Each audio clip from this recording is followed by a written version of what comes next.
यह बात उस समय की है जब महात्मा गौतम बुद्ध अपने शिष्यों को शिक्षा दे रहे थे। तब उन्होंने अपने शिष्यों को एक कहानी सुनाई और कहा, एक राज्य में एक राजा और उसका एक बहुत ही बुद्धिमान मंत्री था। एक बार राजा ने अपने मंत्री से कहा, मंत्री जी, ये अविद्या क्या है?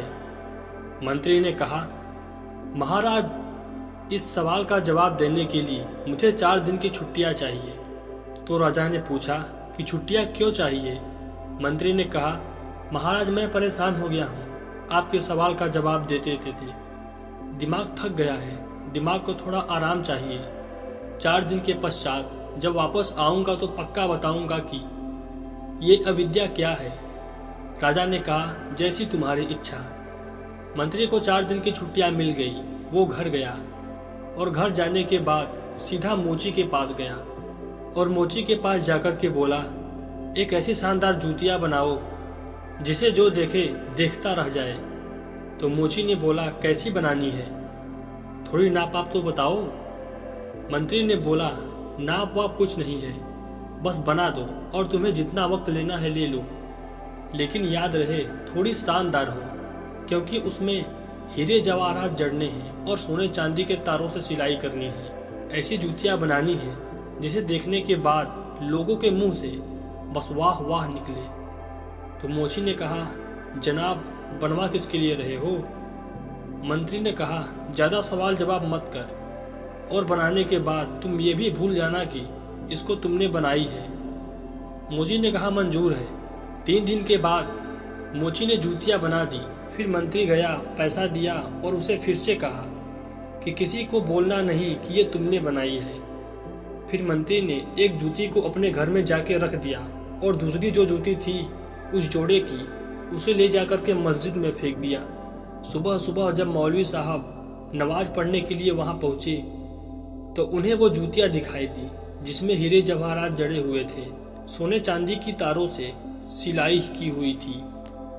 मौलवी साहब को लगा कि ये किसी आम इंसान की जूती तो हो ही नहीं सकती। उन्हें लगा कि जरूर ऊपर वाले आए होंगे नीचे नमाज पढ़ने के लिए और उनकी जूती यहाँ छूट गई होगी। मौलवी साहब ने उसे उठाया, अपने आंखों में लगाया, माथे से चूमा और सर पर लगाया। उसके बाद वहाँ पे जितने लोग नमाज पढ़ने के लिए आ रहे थे उन सबको बताया कि देखो भाइयों, ये जो जूती छूट गई है, मुझे लगता है कि किसी आम आदमी की नहीं है, ऊपर वाले की है। लोगों ने बोला, बिल्कुल सही बोल रहे हैं जनाब, बिल्कुल ऊपर वाले की ही है।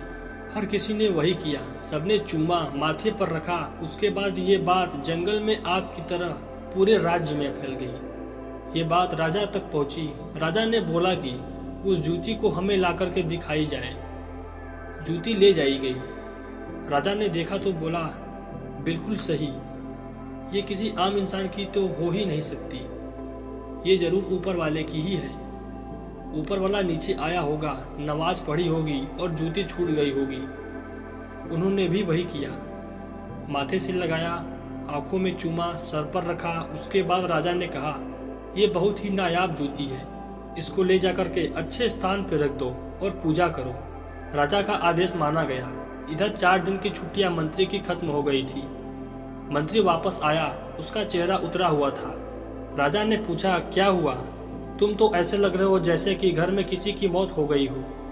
मंत्री ने कहा, क्या बताऊं महाराज, हमारे परदादा की जूतियां थी, चोर आया, एक जूती ले गया, एक जूती छोड़ गया। अब हम परेशान चल रहे हैं। वो हमारे दिल की इतनी करीब थी कि आज तक हमने उसे बेचा नहीं, बस अपने घर में रखा हुआ था। तो राजा ने कहा, तुम्हारे पास वो जूती है?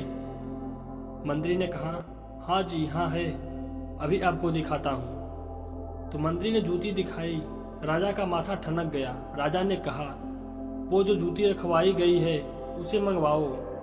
फिर वो जूती जहाँ पे रखवाई गई थी उसे मंगवाई गई। जोड़ा जूतियों का बन गया और मंत्री को दे दिया गया।